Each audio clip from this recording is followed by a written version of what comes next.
Ya. Assalamualaikum warahmatullahi wabarakatuh. Waalaikumsalam. Waalaikumsalam warahmatullahi wabarakatuh. Ya, selamat sore, salam sehat semuanya Bapak Ibu. Alhamdulillah hari ini bisa bertemu lagi. Bapak Ibu, hari ini kita akan melanjutkan sesi kita tentang assessment. Ya, di sesi sebelumnya kita sudah membahas mengenai assessment formatif, diagnostis, dan assessment sumatif. Hari ini kita akan mempelajari mengenai bagaimana memberikan umpan balik.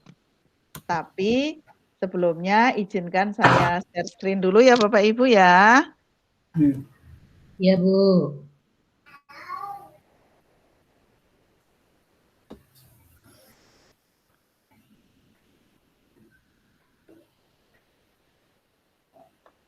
Oke. Bapak Ibu, agenda sesi kita sebenarnya sudah dijelaskan mengenai konsep assessment formatif dan sumatif, kemudian bentuk-bentuk assessment dan umpan balik. Konsep assessment dan bentuk assessment sudah kita pelajari. Hari ini fokus kita adalah di umpan balik. Namun sebelumnya saya ingin mendengar pendapat Bapak Ibu atau pengalaman Bapak Ibu semua. Pendapat Bapak Ibu atau pengalaman Bapak Ibu, bagaimana pengalaman Bapak Ibu ketika Bapak Ibu melakukan assessment formatif. Coba siapa yang mau berbagi?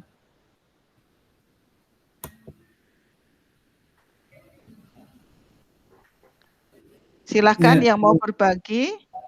Ya, saya Bu. Oh, silahkan Pak Yano. Ya, tentang pelaksanaan asesmen formatif yang pernah saya laksanakan, terutama pada saat mengajar, ya, pada saat mengajar. Pak. Ini sebenarnya asesmen formatif itu dilaksanakan selama proses pembelajaran. Baik dari awal pembukaan, itu pada saat awal juga sudah dilaksanakan, apalagi pada saat proses itu. Juga mungkin pada saat penutupan, terakhir penutupan pembelajaran kegiatan juga dilaksanakan asesmen formatif ini. Itu mungkin komentar dari saya, Bu. Terima kasih. Terima kasih Pak Yano atas sharingnya gitu. Biasanya Bapak Ibu kalau kita hitung-hitung assessment antara assessment formatif dengan sumatif itu lebih penting yang mana ya? Coba pendapatnya. Silahkan yang mau berpendapat. Bu Esi? Ya, terima kasih Bu.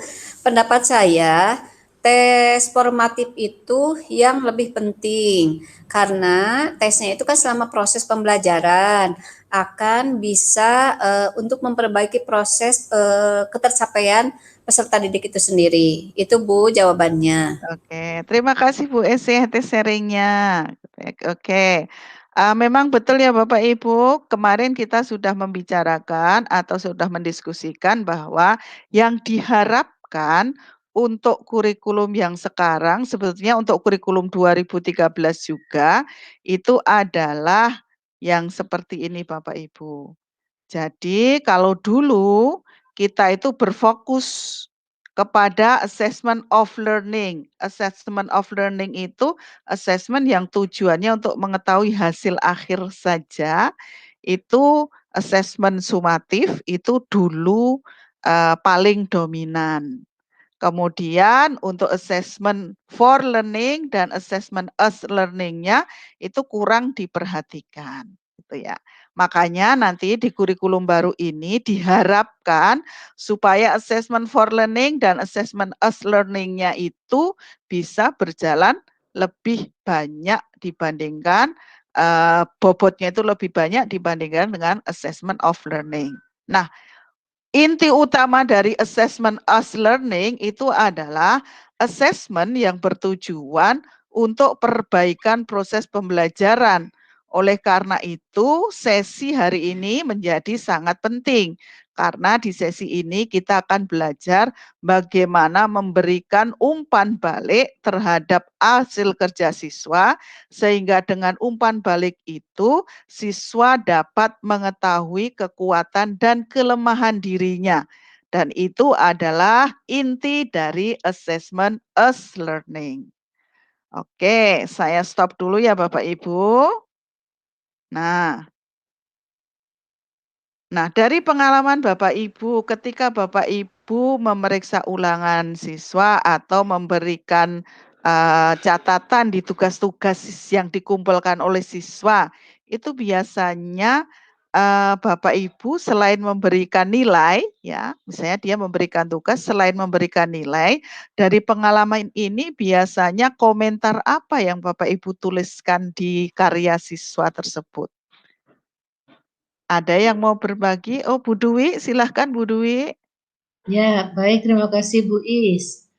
Dalam pengalaman kami, ketika memberikan penilaian hasil karya anak di selembar kertas, selain angka atau nilai, kami memberikan komentar terutama mengenai mana pekerjaan yang masih salah, dan itu diberikan sedikit keterangan atau tulisan, tapi ringkas. Dan langsung ke tujuannya gitu ya. Terus bila mana ada hasilnya sudah bagus, biasanya kami berikan stempel atau tanda bintang dan sebagainya. Begitu Bu Is. Oke, terima kasih Bu Dwi. Ya, oke. Sekarang kita lihat ya Bapak Ibu, apakah pengalaman Bapak Ibu itu sudah bersesuaian dengan bisa diterapkan di kurikulum kita yang baru ini, di kurikulum Sekolah Merdeka ini. Mari kita lihat Bapak Ibu.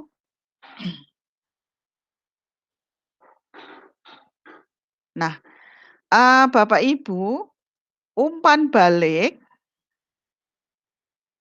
ya, umpan balik itu sangat penting.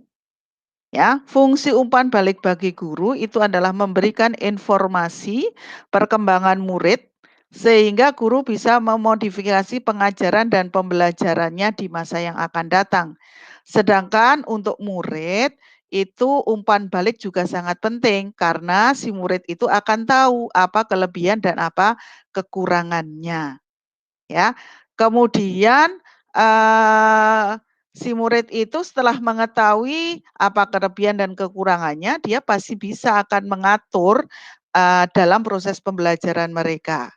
Kemudian ketika kita minta untuk memberikan umpan balik kepada sesama teman, artinya itu memberikan kesempatan kepada siswa untuk belajar satu sama lain. Nah, ketika Bapak Ibu memberikan umpan balik, ini ada 10 prinsip pemberian umpan balik yang efektif yang bisa Bapak Ibu terapkan. Baik Bapak Ibu, setelah Bapak Ibu membaca 10 prinsip, nah ketika Bapak Ibu membuat umpan balik, itu ada beberapa syaratnya. Ini adalah umpan balik yang efektif yang diberikan oleh guru ataupun diberikan oleh temannya. Nah, ketika kita memberikan umpan balik Bapak Ibu, kita bisa memberikan umpan balik itu secara berjenjang. Artinya kita bisa memberikan klarifikasi seperti tadi yang dikatakan Bu Dwi. Kalau siswa itu ada sesuatu yang salah, maka di umpan baliknya kita terangkan, kita jelaskan dengan kata-kata yang manis gitu ya. Misalnya apa yang kamu maksud dengan ini? Bisa kamu jelaskan seperti ini dan seterusnya. Maaf, atau Bu, ini agak diperbesar Bu layarnya Bu supaya jelas. Baik. Ya, cukup ya Bapak Ibu ya. Nah, atau yang kedua, Bapak Ibu bisa memberikan umpan balik yang berupa penilaian. Ya, penilaian. Misalnya di sini dengan kata-kata bagian ini menarik karena seperti itu. Lebih tinggi lagi Bapak Ibu bisa memberikan umpan balik yang berupa perhatian.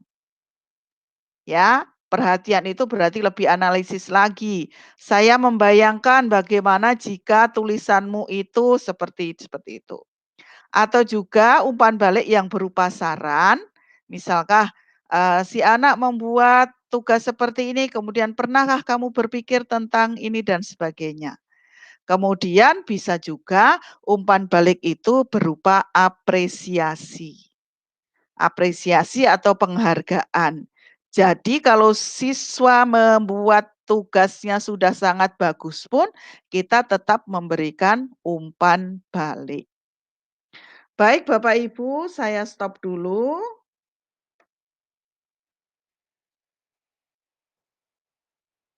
Ya, saya stop dulu. Nah, saya akan memberikan Bapak Ibu salah satu contoh ya, salah satu contoh tugas yang diberikan oleh siswa. Nanti Bapak Ibu saya minta untuk memberikan umpan balik terhadap tugas yang diberikan siswa tersebut. Jadi kita berlatih ya Bapak Ibu memberikan umpan balik. Ini Bapak Ibu yang harus Bapak Ibu berikan umpan baliknya. Bentar ya.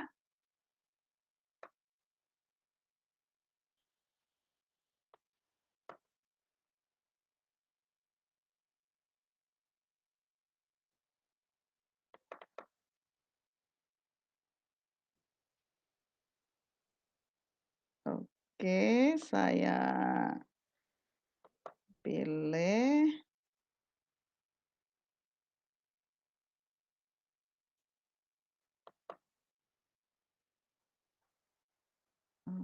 Oke. Ya.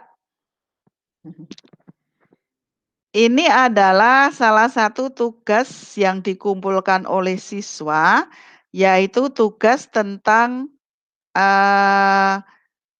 apa itu hoaks dan tips cek hoaks. Nah, ini tugas siswanya seperti ini, mohon dicermati dulu Bapak Ibu. Ya.